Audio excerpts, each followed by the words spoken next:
Dan super seru di sini. Nah, kali ini kita akan bahas perspektif berbeda di mana apakah Rox sebenarnya adalah pahlawan dari insiden God Valley. Nah, mari tanpa basa-basi lagi kita langsung saja. Wadaw. Those stories, I'm a fool for your love.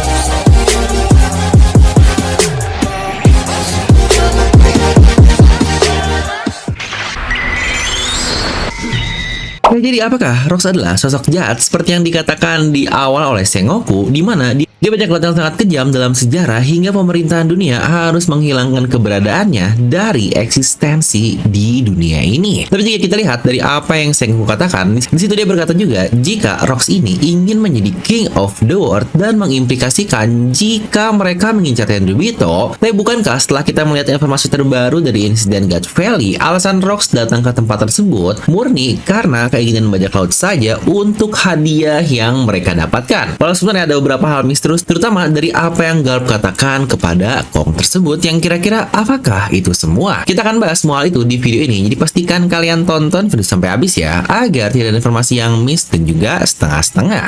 Subscribe juga dan nyalakan bel notifikasinya ya. Nah, mari siapkan kopi, jangan lupa besar, pasang headsetnya, ambil posisi PW, and wadidaw. Nah, kita pastinya harus memulai bagian ini dari satu insiden besar tersebut, yaitu awal mula insiden God Valley. Di sini kita mendapatkannya dari point of view Kumaya, yang ternyata dia adalah seorang budak Mary Joyce yang dibawa ke Pulau God Valley tersebut. Yang ternyata Pulau God Valley ini bukanlah murni milik Tenryubito, di mana pulau itu hanya dipilih selain karena tidak terafiliasi dengan pemerintahan dunia, juga karena mereka memiliki sumber daya yang sangat banyak, dan akhirnya tempat tersebut dijadikan tempat turnamen pembantaian yang wah, ini mantap banget. Ini adalah satu informasi baru yang kita dapatkan dan sangat-sangat mencengangkan. Ternyata para Tenryubito sialan ini mereka mengadakan turnamen setiap 3 tahun sekali, layaknya Colosseum di Dressrosa yang lebih sering lah, di mana mereka akan membantai warga lokal di pulau tersebut untuk mengklaim sumber dayanya, dan para budak-budak bermasalah juga akan dilepaskan di tempat tersebut lagi-lagi untuk dibantai. Yang menurut kata-kata Iva, turnamen sebelumnya tidak ada satupun orang yang berhasil selamat alias zero survivor, yang wah, ini gila banget sih.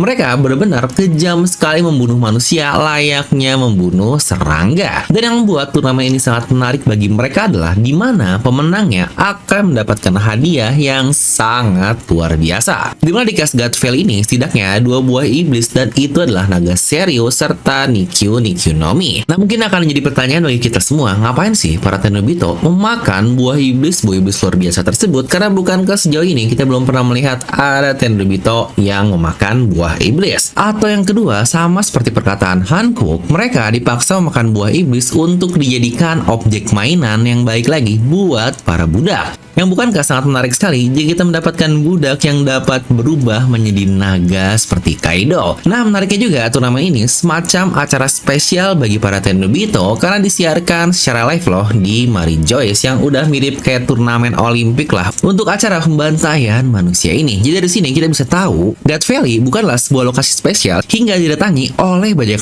laut hebat, melainkan karena memang tidak sengaja saja di sana sedang ada turnamen pembantaian, dan informasi rahasia ini berhasil disebarluaskan oleh Jinny, seorang bocah yang ahli mencuri dan memanipulasi komunikasi. Dialah yang menyebarkan hadiah 2 buah iblis tersebut ke seluruh dunia, entah melalui Underworld atau bagaimana kita masih belum tahu, dan itulah yang membuat bajak laut sangat terkenal rela datang ke God Valley. Selain Rox dan Roger saja, karena dikatakan oleh Angkatan Laut semua sisi pulau didatangi oleh bajak laut yang sangat terkenal. Samalah persis seperti hadiah Colosseum dari Merah-Merah Nomi di Dressrosa yang disebar sebelumnya, hingga akhirnya banyak sekali pejuang dari seluruh dunia yang datang untuk mendapatkan kemampuan tersebut. Nah, dengan fakta lain, kalau Tenryubito dari sana yang melakukan turnamen yang sangat kejam, dan Rox yang datang lagi-lagi bukan karena mengincar Tenryubito, tetapi karena mengincar hadiah buah iblisnya, apakah berarti Rox adalah pihak baik dalam tanda kutip, dan mungkinkah dia adalah pahlawan dari God Valley?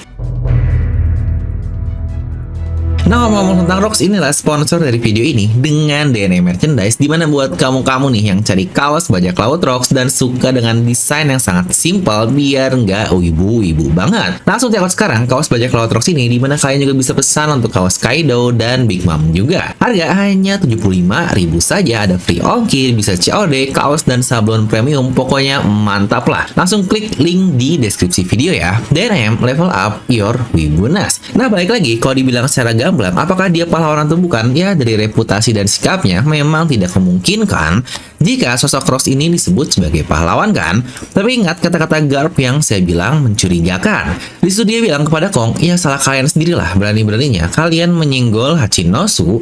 Dan dia juga berkata, kalau harta karun mereka diambil ya sangat wajar lah, mereka pasti akan mengambilnya kembali. Yang dari sini kita bisa asumsikan kalau entah Angkatan Laut atau pemerintah dunia lah yang memulai semua kebodohan ini, entah karena turnamen bodoh yang dilakukan oleh Tenryubito atau karena mereka mengambil harta karun yang dimiliki oleh para bajak laut tersebut. Jadi sebenarnya bisa kita wajari alasan kenapa bajak laut Rocks sampai datang ke pulau tersebut. Lagi-lagi mereka hanya ingin mengambil hak yang mereka miliki saja, alias apa yang dicuri. Sedangkan Roger dan bajak laut lainnya datang ya jelaslah pasti karena hadiahnya juga. Untuk Garp sebenarnya yang paling unik, dia datang cuma ingin tarung dengan Roger doang yang aduh ini lagi liburan padahal. Jadi balik lagi yang saya katakan kepada para angkatan laut muda itu, entah berapa persen kebenarannya, gak mungkin juga kan dia bilang kalau Tenryubito di pulau itu sedang membantai manusia. Mereka adalah sosok yang perlu dilindungi di dunia One Piece, yang gak mungkin dong mereka ngasih informasi seperti itu yang pastinya malah akan memberikan mental down untuk para angkatan laut. Jadi pasti Sengoku juga dia banyak memfilter informasi yang diberikan. Tentu saja kita juga sebagai pembaca pasti mendapatkan informasi yang tidak komplit.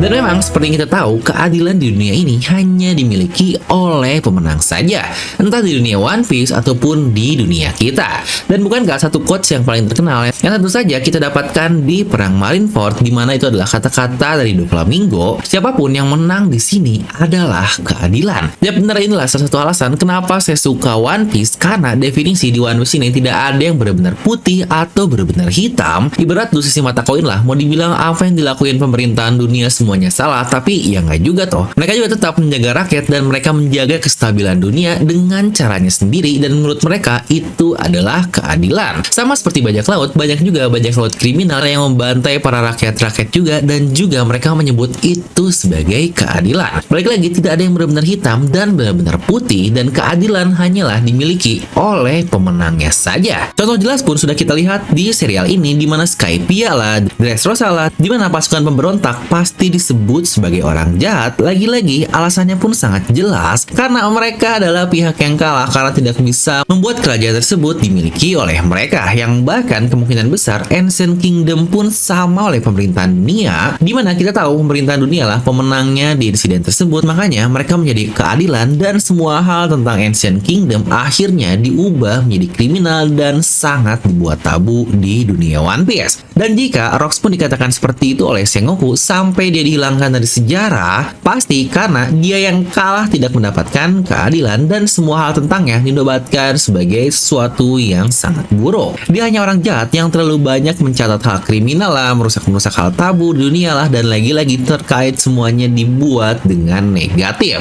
Yang bahkan di dunia modern One Piece saat ini pula kita mendapatkan hal tersebut, yaitu tentu saja untuk para pasukan revolusioner, yang bahkan Dragon disebut sebagai worst criminal in the world, yang lagi-lagi kita tahu sendiri kan seberapa banyak Dragon menolong rakyat-rakyat tidak bersalah seperti yang kita lihat di Goa Kingdom. Dia bahkan menolong para pemulung di pinggiran kota, yang lagi-lagi apa itu wajar disebut sebagai hal kriminal. Dimana apakah hal ini sama juga seperti yang pemerintah lakukan kepada Rocks the Shebek? Semua berita buruk tentangnya dia ciptakan seperti narasi-narasi tentang Ancient Kingdom lah, revolusioner lah, agar membuat orang-orang percaya keadilan dalam tanda kutip yang mereka kumandangkan. Karena kalau kalian sadar, hampir semua bajak laut biasa yang menjadi bagian dari bajak laut Rocks ini, mereka memiliki background yang cukup serupa. Di sini saya bilang kebagian ya, yang entah apa alasan mereka mau bergabung bersama bajak laut Rocks, tapi kalau dilihat mereka semua memiliki paralel yang cukup serupa dengan Kurohige, tepat dari perkataannya. Bajak laut itu bukan barang karena keadilannya, tapi karena mereka memiliki tujuan yang sama. Makanya akhirnya Kuzan, dia yang mantan seorang admiral dengan keadilannya sendiri, mau bergabung menjadi bajak laut Kurohige juga kan. Nah, saya pun sangsi bajak laut Rocks seperti Shirohige, Kaido, mereka mau join karena mereka melihat Rocks memiliki visi yang sama juga. Jangan lupa kita tahu Shirohige memiliki masa lalu yang kelam di mana negerinya jadi harus bertengkar satu sama lain karena tidak bisa membayar heavenly tribute untuk para Tenryubito, alias pemerintah dunia lah yang membuat negerinya atau masa kecilnya menjadi sehancur itu.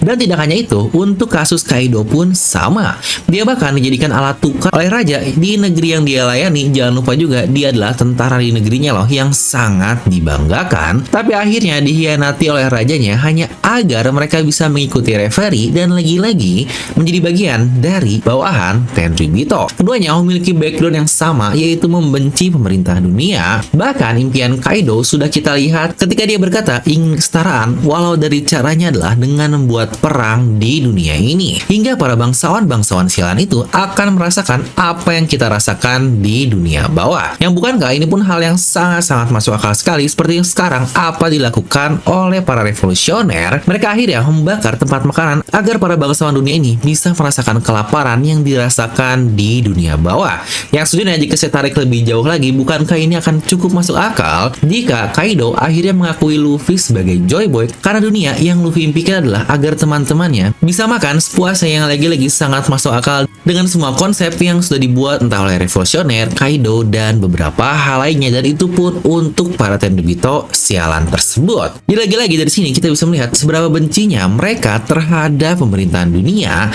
Tapi apakah itu berarti Rocks adalah sosok dermawan yang wajar disebut sebagai pahlawan atau warrior of liberation yang membebaskan orang-orang? Ya lagi-lagi menurut saya jawabannya sih tidak seperti itu juga ya. Walau dia memiliki visi yang sama dengan kebanyakan kriminal, yaitu membenci pemerintahan dunia, dan mereka juga tidak cukup baik untuk menolong orang yang gak ada hubungan apa-apa dengan mereka. Yang sebenarnya hal ini pun cukup serupa dengan apa yang Luffy lakukan.